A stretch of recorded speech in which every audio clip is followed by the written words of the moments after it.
universal healthcare is a great idea. With today's top-of-the-line medical treatment, no one should be restricted from getting healthcare due to financial limitations. Though this is a fine proposal in theory, Medicare for all is not the way to accomplish this, and here's why.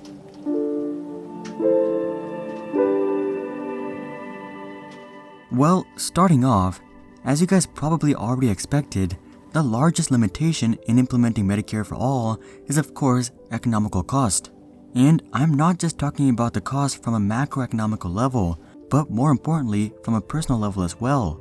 One of the most famous proposals for extending Medicare for all has come from Representative Ocasio-Cortez, who has proposed a $40 trillion plan over the next 10 years, out of which $32 trillion is for universal Medicare.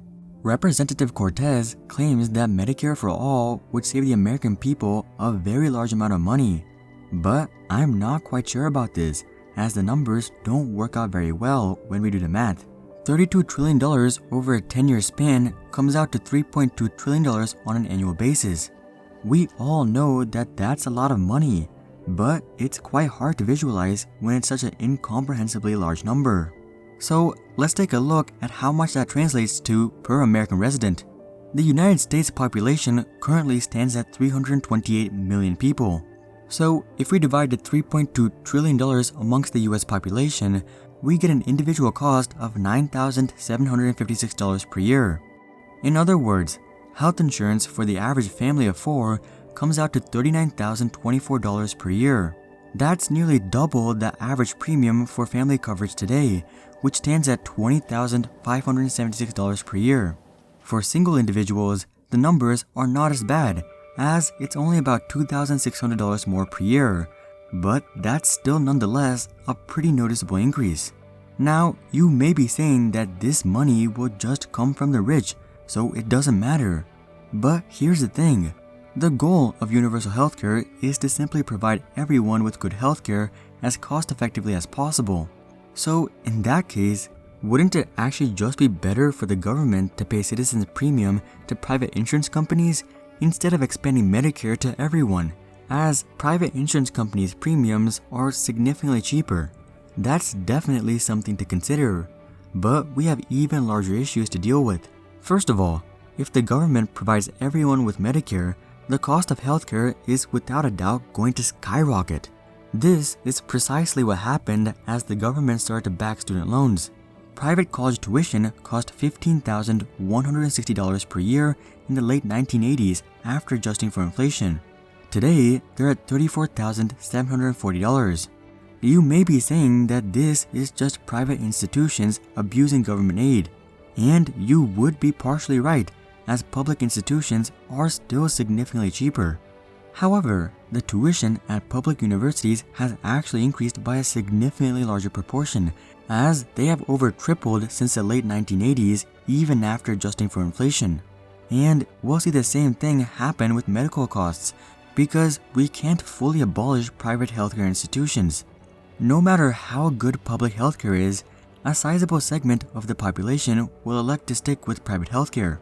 For instance, even in Sweden, which is often touted as having outstanding public healthcare, 13% of their employed residents elect to have supplemental private healthcare.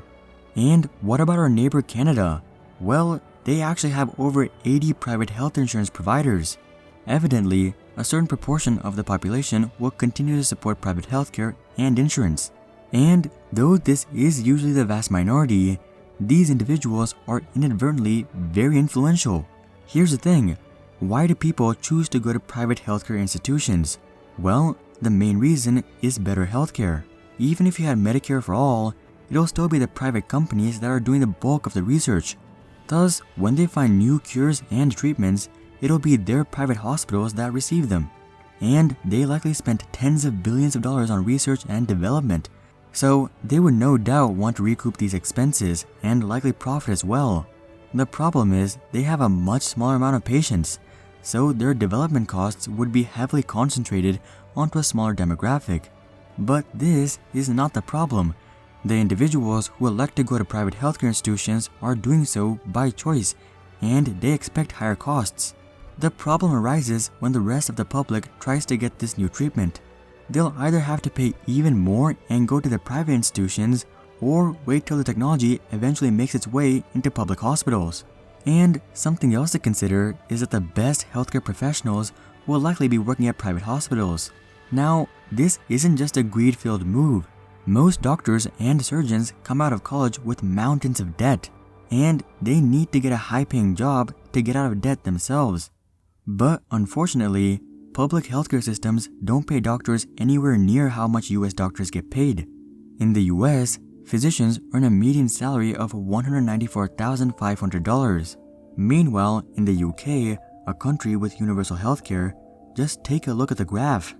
Physicians have to wait 20 years to just make £81,000, which is just a little more than $100,000 a year.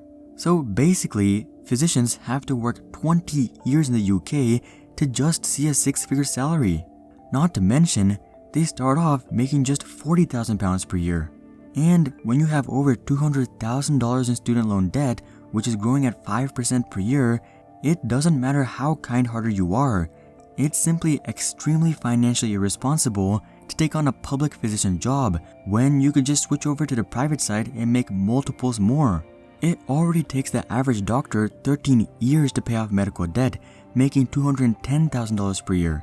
Imagine if they were just making half of that or even less.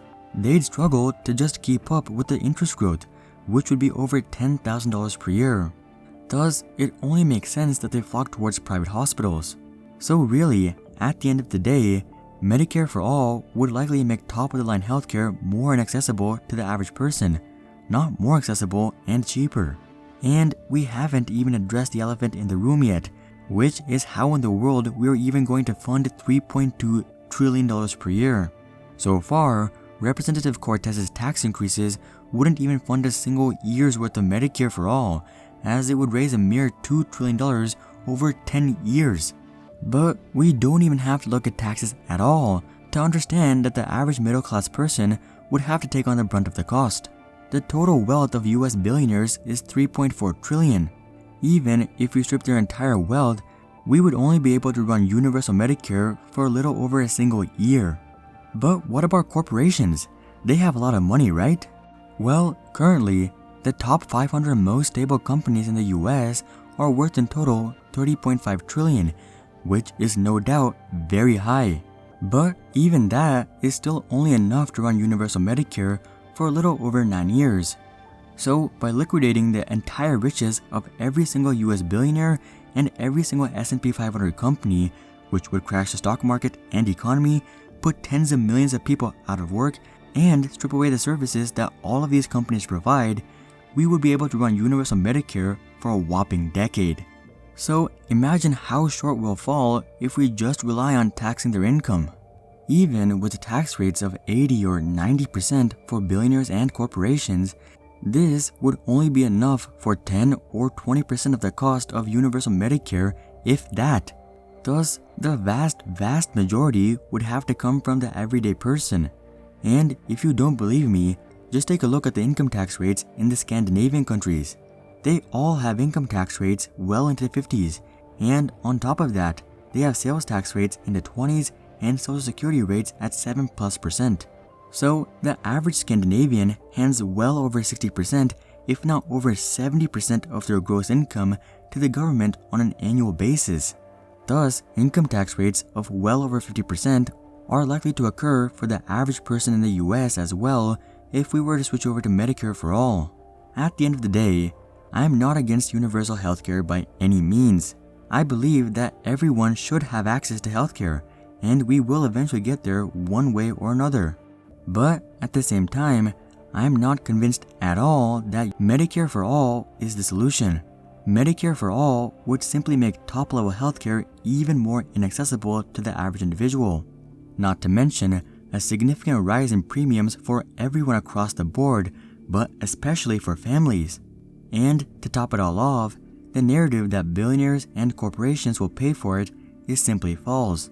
You can tax them 100%, and even if they all legitimately paid, it's not nearly enough to cover the cost of universal healthcare. Thus, it'll be us who end up swallowing the costly bill just for mediocre healthcare. But that's just what I think. Do you guys have a more economically feasible solution for the healthcare problem in the US? Comment that down below. Also, drop a like if you guys agreed that Medicare for all would simply be way too expensive and simply unsustainable long term. And of course, consider subscribing to see more questions logically answered. But until then, I'm Hari, and I'll see you guys on the next one.